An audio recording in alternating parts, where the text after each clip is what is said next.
sexy stereophonic sound for the home is recorded on 2 separate tracks, each one giving special effort. What's up, YouTube? Welcome to another Motorcade Adventure video. Today I'm riding around Mount Tam area, near San Francisco, obviously, if you know the area. So, advtracks.eu. That is a website developed by someone who clearly rides.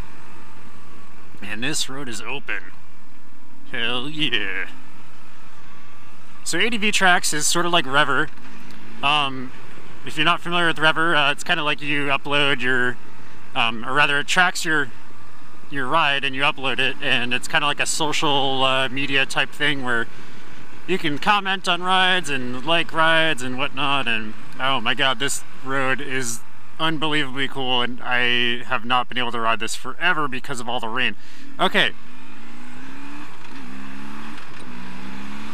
Woo, okay. It's sort of like Rever, except I don't know if Rever lets you upload GPX files, and this does. And that's pretty huge because I don't know how many times you and I have probably been looking on ADV Rider forums trying to figure out where like certain roads are that certain people have gone to, and you know, they're like, oh well, you enter here at this road, and it's like, well, I mean, it's nice to hear all that, and you know, to try to for them to try to share that information, but it's really hard to actually determine where that is sometimes. And GPX files obviously upload to your GPS, and that's what your GPS is tracking, so you can follow that. Okay, sketchy. Oh man, this road. It's actually pretty difficult to, sorry, pretty difficult to negotiate all this with all the wet weather and stuff.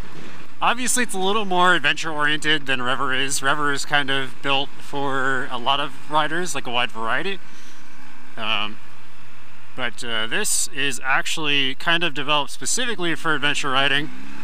So with that said, if you check it out, it's kind of a newer site. It's a little buggy, and it's a free service. So, I mean, it's not, I mean, what do you expect really? It's like, I mean, for what I know, it could just be that one guy who developed this website. And if it's just him, or even if it's just a few friends, I mean, kudos to them. They did a really good job.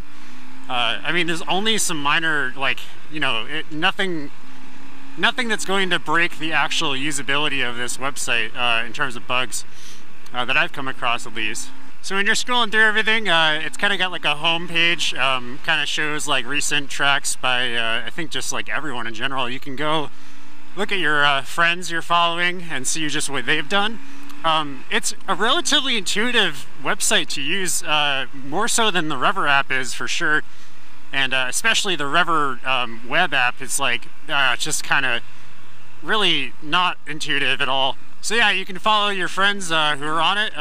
You'll probably see right now, I'm looking at Eric Hall. He's the guy behind XLADV. You probably see him on Instagram a lot. If I can shift. Oh my god. Yeah, you probably see him on Instagram a lot. He's pretty cool. So this is a ride he did, and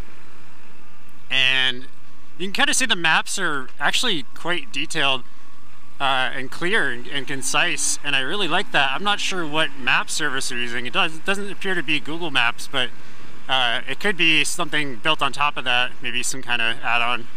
Forests and national monuments, even like no-fly zones and stuff are marked out. More so, I guess, no entering zones like Air Force bases and whatnot. So just like Rever, you can comment on people's rides and say, hey, thanks for sharing, or you know, hey, why did you do this versus that, or whatever.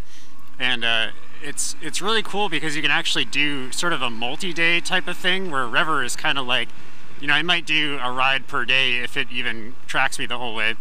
So there is a social aspect of it as well. You can link all of the social media stuff like Facebook pages or Twitter accounts or Instagram accounts or whatever. And you can YouTube channels as well. You can just see everything everyone's doing.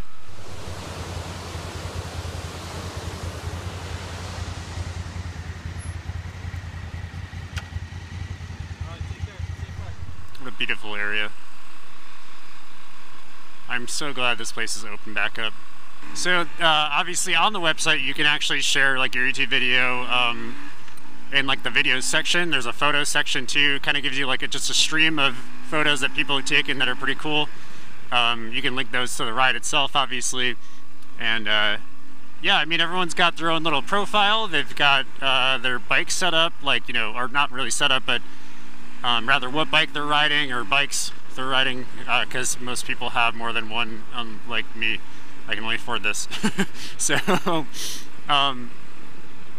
it's just a really neat website, and you should go check it out. It's free to use. Just go make an account for the hell of it. You mean, even if you want to follow me, if you really care enough. I don't really have diehard fans yet, I don't think. But hey, who knows? Maybe I do. But yeah, I mean, go check it out and let me know what you think in the comments. If you have any suggestions for the gentleman who I guess is the CEO or whatever,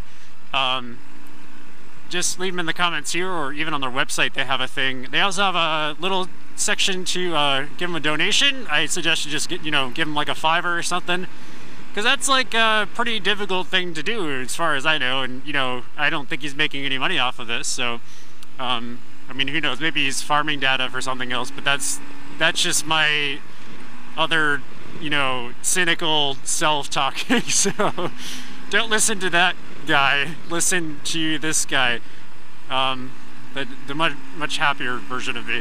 Well, that's it for today, people. Sorry I haven't posted a whole lot recently. I've been doing a lot of epic rides and not really recording all this stuff. My computer is in serious need of storage, and also it's just not really keeping up with my video editing at this point. It's a 7-year-old MacBook Pro. It's doing its job, but yeah, I could use something a little better, and that might change pretty soon. Slide. Alright, well, thanks for joining me again. Ride safe, everyone, and take care.